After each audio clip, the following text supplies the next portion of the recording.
hebatnya Jokowi adalah hebatnya PDIP. 2 periode harus diakui. Sipil mampu menguasai negara ini 2 periode itu luar biasa. Terus kalau tadi Haris bilang soal demokrasi di era Jokowi, kalau menurut saya demokrasi di era Jokowi itu malah kebablasan. Kenapa saya bilang kebablasan? Rocky Gerung bisa mengatain bajingan tolol sama presiden. Kemudian Faisal Assegaf bisa ngomongin presiden macem-macem. Ferry Amsari bisa bikin dirty provokator. Kemudian kalau dipidana zaman Soeharto lebih parah lagi. Zaman SBY. Terus saja yang korban itu adalah saya.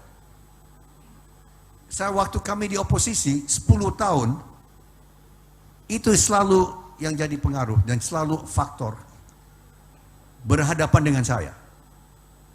Pejabat atau orang selalu melihat ini proposal atau ajuan atau gagasan dari yang X ini Hashim.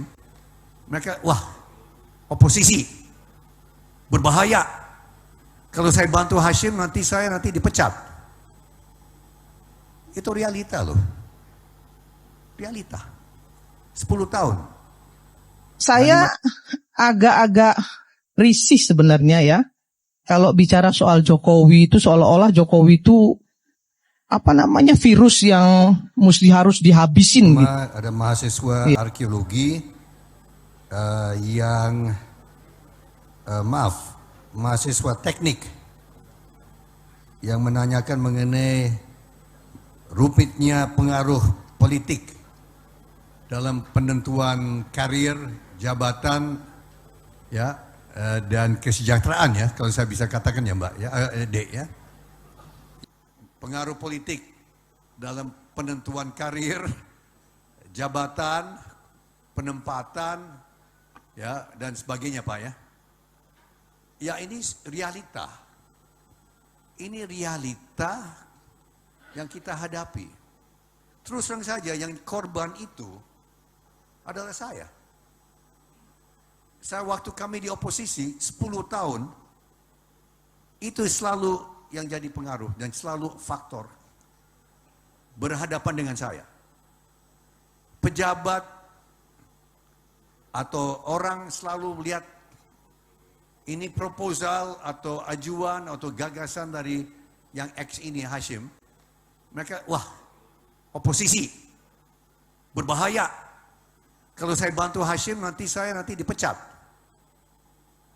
Itu realita loh. Realita. 10 tahun. Ya 5 tahun waktu presiden tertentu, 5 tahun yang presiden sekarang. Berubah sedikit waktu partai kami masuk pemerintahan. Saya harus akui. Lebih gampang. Lebih gampang. Lebih dihormati. Saya lebih dihormati Pak. Kadang-kadang ditakuti. Menahan. Ada tentara. Tapi itu betul. Dan saya nggak tahu gimana, saya bisa jawab gimana Pak. Ini kita alam demokrasi. Bagaimana untuk merubah, ini perlu suatu konsensus. Kita perlu suatu konsensus di antara, sekarang ada 18 partai Pak yang ikut pemilu, tapi yang ada puluhan partai. Ini harus ada konsensus nasional. Ini, maaf, perilaku manusia. So, saya sangat berempati dengan Bapak, ya kader partai tertentu, kalau dia diketahui partai X, ya melamar ke terutama BUMN, tapi juga swasta. Swasta juga ada. 2 minggu lalu ada kejadian. Ini belum hasil pilpres, belum ada pemenang. Ada salah satu,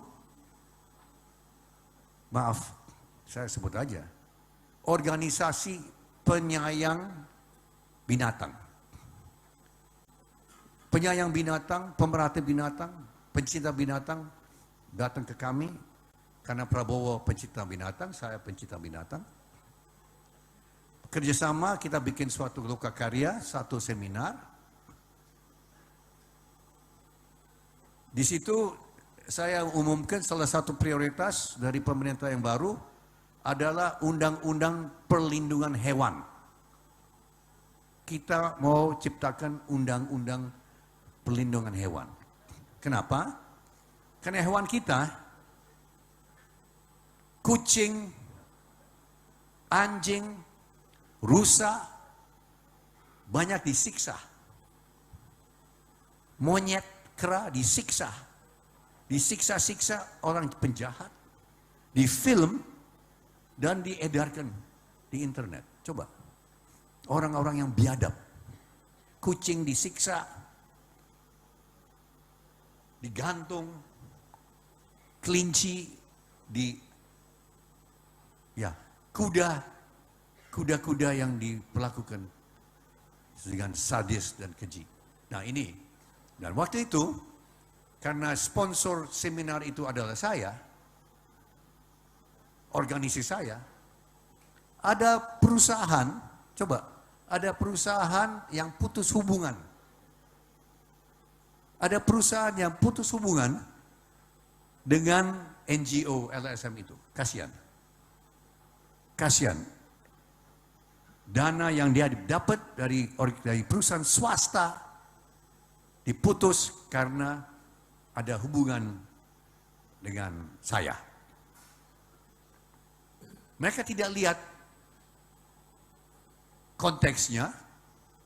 Ini adalah lokakarya seminar mengenai perlindungan dan kondisi satwa di Indonesia. Sebetulnya tidak ada kaitan politik. Ya, hewan nggak bisa nyoblos kok. Mereka lihat kepala Garuda atau banteng atau apa, bintang Mercedes, nggak tahu bedanya apa. Tapi Pak, saya bisa katakan saya jadi korban, atau sebetulnya kawan saya, LSM, NGO itu LSM perempuan, hampir semua perempuan, mereka jadi korban karena sumber dana, sumber pendanaan diputus, salah satu diputus karena itu. Karena seminar ada kait dengan adiknya Prabowo. So Pak, saya jadi korban juga Pak, ya. Kita harus berjuang bersama untuk menghapus gini-ginian ya. Karena itulah kami melihat perubahan ini harus kita kembalikan. Negara ini adalah negara hukum, bukan negara kekuasaan. Dalam negara hukum, kekuasaan diatur oleh hukum. Dalam negara kekuasaan, hukum diatur oleh penguasa. Dan kita tidak menginginkan itu terjadi. Pada saat ini, kalau kita lihat hukum itu harusnya tegak begini. Inilah hukum. Dalam kenyataannya, dia bengkok. Dia tajam ke bawah, dia tumpul ke atas. Dan kondisi ini tidak boleh didiamkan, tidak boleh dibiarkan, dan harus berubah. Karena itu kita mendorong perubahan. Mengembalikan hukum menjadi tegak kepada semuanya. Dan bila kita saksikan hari ini, ada satu orang milenial bisa menjadi calon wakil presiden. Tetapi ada ribuan milenial, generasi Z, yang peduli pada anak-anak bangsa, yang peduli pada mereka yang termarginalkan. Ketika mereka mengungkapkan pendapat, ketika mereka mengkritik pemerintah, justru mereka sering dihadapi dengan kekerasan, dihadapi dengan benturan, dan bahkan gas air mata. Apakah kondisi ini akan dibiarkan? Tidak, kita harus lakukan perubahan.